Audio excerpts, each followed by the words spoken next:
স্মৃতির মিনার ভেঙেছে তোমার, ভয় কি বন্ধু, আমরা এখনো 4 কোটি পরিবার খাড়া রয়েছি তো, যে ভিত কখনো কোনো রাজন্য পারেনি ভাঙতে।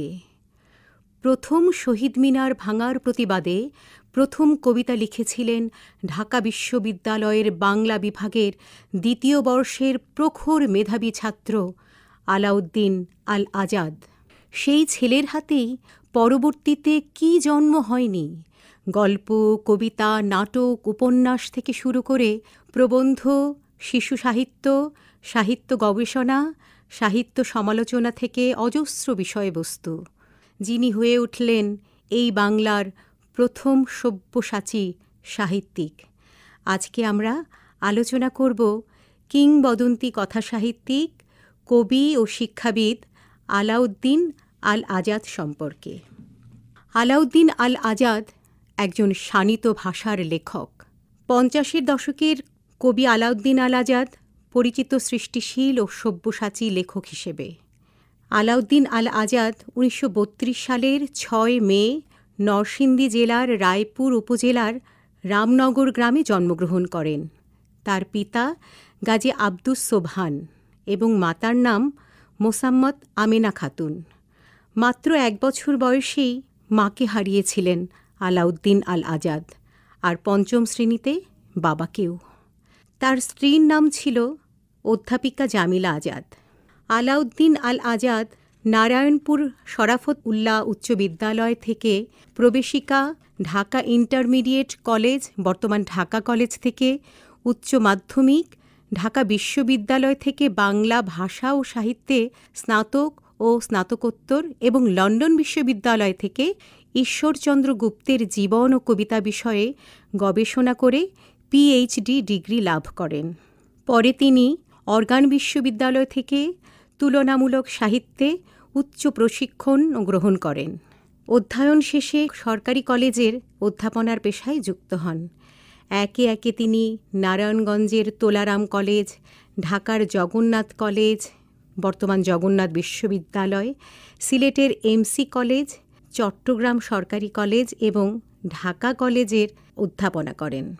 পরবর্তীকালে চট্টগ্রাম বিশ্ববিদ্যালয়ের বাংলা বিভাগের অধ্যাপক হিসেবে অবসর গ্রহণ করেন। বাংলা সাহিত্যে তার অবদান অনস্বীকার্য। তার রয়েছে মোট 118টি গল্প, 24টি উপন্যাস, 12টি নাটক, 11টি কাব্যগ্রন্থ, 5টি প্রবন্ধ সংকলন, 30টিরও বেশি সংকলিত গ্রন্থ, 20টির অধিক অনুবাদিত গ্রন্থ এবং অজস্র সাহিত্য সমালোচনা। তার উল্লেখযোগ্য উপন্যাসগুলো হল 23 নম্বর তৈলচিত্র, শীতের শেষ রাত, বসন্তের প্রথম দিন, কর্ণফুলী, ক্ষুধা ও আশা, খসড়া কাগজ, শ্যামল ছায়া সংবাদ। তার 23 নম্বর তৈলচিত্র একটি মনস্তাত্ত্বিক বিশ্লেষণমূলক উপন্যাস। তার এই উপন্যাস অবলম্বনে প্রখ্যাত চলচ্চিত্র পরিচালক সুভাষ দত্ত 1977 সালে একটি চলচ্চিত্র নির্মাণ করেন, যার নাম বসুন্ধরা, এবং ওই চলচ্চিত্রটি ওই বছরই শ্রেষ্ঠ জাতীয় চলচ্চিত্র পুরস্কার লাভ করে। তার উল্লেখযোগ্য গল্পগ্রন্থ হল জেগে আছি, যা 1950-এ প্রকাশিত হয়, ধানকন্যা, মৃগনাভি, যখন সৈকত, আমার রক্ত স্বপ্ন আমার, জীবন জমিন ইত্যাদি। তার উল্লেখযোগ্য কাব্যগ্রন্থ হল মানচিত্র, ভোরের নদীর মোহনায় জাগরণ, লেলিহান পাণ্ডুলিপি, সূর্য জ্বালার সোপান, নিখোঁজ সনেট গুচ্ছ, আমি যখন আসব, সাজঘর। তার বিখ্যাত কবিতা হল স্মৃতিস্তম্ভ। উল্লেখ্য যে মানচিত্র নামে আনিস চৌধুরীর একটি নাটক রয়েছে। তার উল্লেখযোগ্য নাটকগুলো হল মরক্কোর জাদুঘর, নরকে লাল গোলাপ, এটি একটি মুক্তিযুদ্ধভিত্তিক নাটক, নিঃশব্দ যাত্রা, এটিও একটি মুক্তিযুদ্ধভিত্তিক নাটক, ধন্যবাদ, মায়াবী প্রহর, ইহুদির মেয়ে, রঙিন মুদ্রা রাক্ষস। ইহুদির মেয়ে ও রঙিন মুদ্রা রাক্ষস এ দুটি কাব্যনাট্য।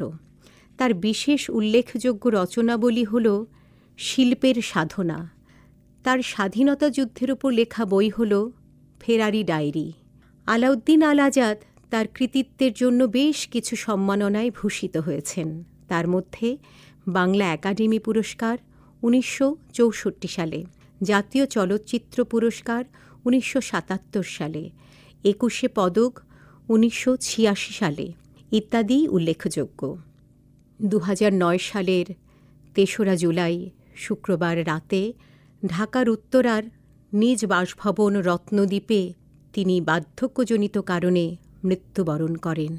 আমরা শ্রদ্ধাভরে তাকে স্মরণ করি।